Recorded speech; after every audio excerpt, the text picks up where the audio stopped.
All right, guys, welcome to this page of the notes. And again, what we're doing is we're looking at some applications, right? Ways that we can apply what we've learned here in Chapter 8, Section 5 about variation functions to some other subject area, and in this case, one that's very near and dear to my heart, chemistry. So we just took a look at Boyle's law. Now let's go ahead and take a look at Charles' law. This is another one of the gas laws you guys would have learned in chemistry in the chapter about gases. And Charles' law states that when a sample of a gas is kept at a constant pressure, so now P is remaining constant, that pressure is constant. Here's what it tells you. The volume V will increase directly. There's that word, right? We already learned about direct variation, so let's go ahead and highlight this because it's going to help us.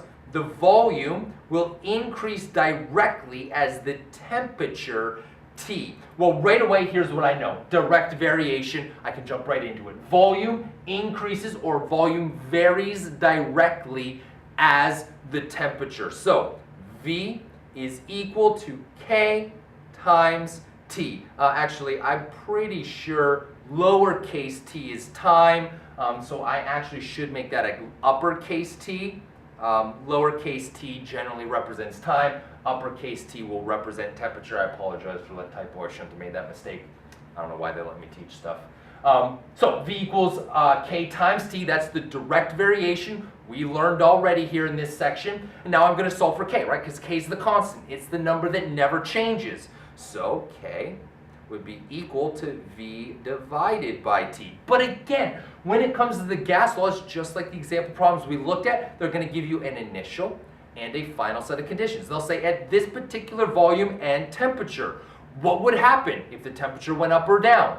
Or what would happen, at this particular volume and temperature, what would happen to the volume if the temperature went up or down? Or what would happen to the temperature if the volume went up or down, right? Some final set of conditions. So you know that you're going to need to use V1 over T1 is equal to V2 over T2, right? So there we go, my Charles law given an initial and a final set of conditions. So let's go ahead and apply this now to a problem. Here's what we're told. The volume of a gas is 3.5 liters at a temperature of 298.15 Kelvin. And again, I've done you a favor. This is an Algebra 2 class.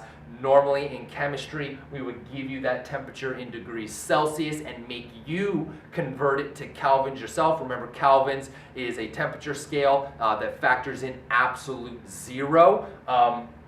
Which is where you would have no molecular movement whatsoever in this particular gas. So anyway, this is Algebra 2. I'm not going to make you convert to kelvins, but you should remember from chemistry that the gas laws only work when the temperature is in kelvins. It has to be in kelvins, so that's one of the things you should have watched out for when doing chemistry. At least when I taught it, I always gave temperatures in degrees Celsius just to check and see, do you remember you've got to convert that to kelvins before you can use the gas law. But this is Algebra 2, not chemistry, so there it is. I give it to you in kelvins, which actually turns out to be, this is room temperature in kelvins, about 73 degrees Fahrenheit, 70, 73, I think room temperature is 73.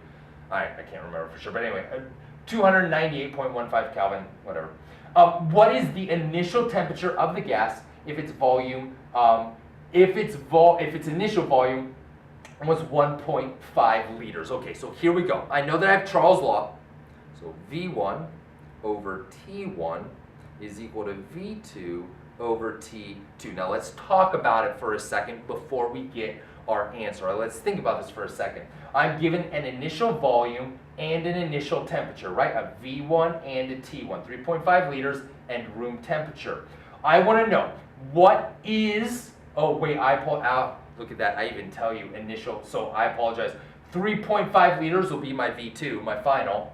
2.9815 will be my final temperature. I want to know what was the initial temperature? What was T1 of the gas if its initial volume was 1.5 liters. Now, keep in mind, Charles' law, right, it tells you right here, is a direct variation. Remember, direct variation is whatever one variable does, the other variable has to do the same thing. So let's think about this for a second, right? My initial volume was 1.5 liters, 1.5.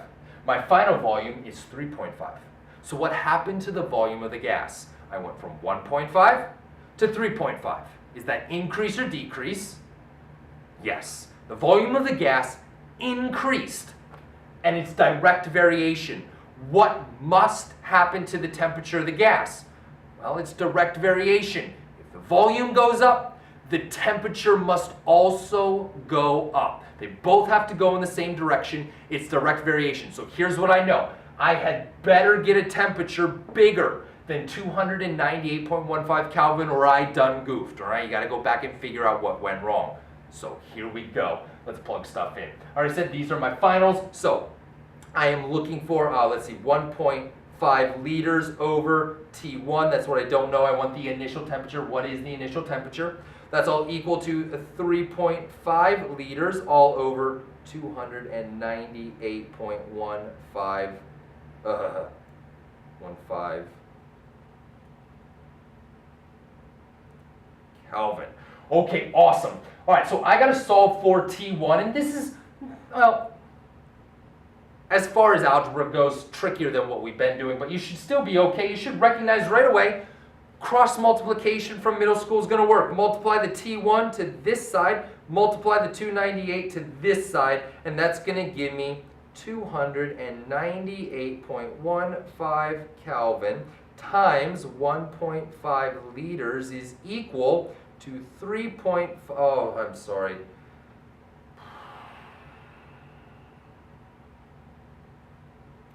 I almost had to squeeze on you, and I don't want to do that. Here we go. Let me try again. 298.15 Kelvin. There we go. Times 1.5 liters, right? Because I multiplied 298.15 Kelvin to this side, multiplied by the 1.5 liter, multiply the T1 to this side, so that's all equal to T1 times 3.5 liters. Well, the only thing I need to do to get T1 by itself now is divide the 3.5 liters to the other side. So T1 is equal to 298.15 Kelvin times 1.5 liters divided by 3.5 liters. Look at that. Liters cancels with liters. I'm left with units of kelvins, which is perfect. I'm trying to find a temperature, so unit analysis tells me I'm going in the right direction. And then you go ahead and throw this into a calculator. 298.15 times 1.5, divide by 3.5, and we wind up with T1 is equal to, my calculator tells me, ooh, sorry, hang on. I did not, got my calculator right here, 298.15 times 1.5, divide by 3.5. Awesome, there we go. I get 127.77 Kelvin. 298.15 times 1.5 divided by 3.5. Yes, awesome. Okay, so there we go. I got my temperature, my the initial temperature of the gas. And again, I apologize. So what I said prior to doing the problem was we need the temperature to go up, right? We need the temperature to increase. It's direct variation. They both have to go the same way. But I messed up because I was thinking that 298 was my initial, but we actually solved for the initial. So what I said earlier was true. I just had them switched around. Please notice, we started at 127.77 Kelvin. That was my initial.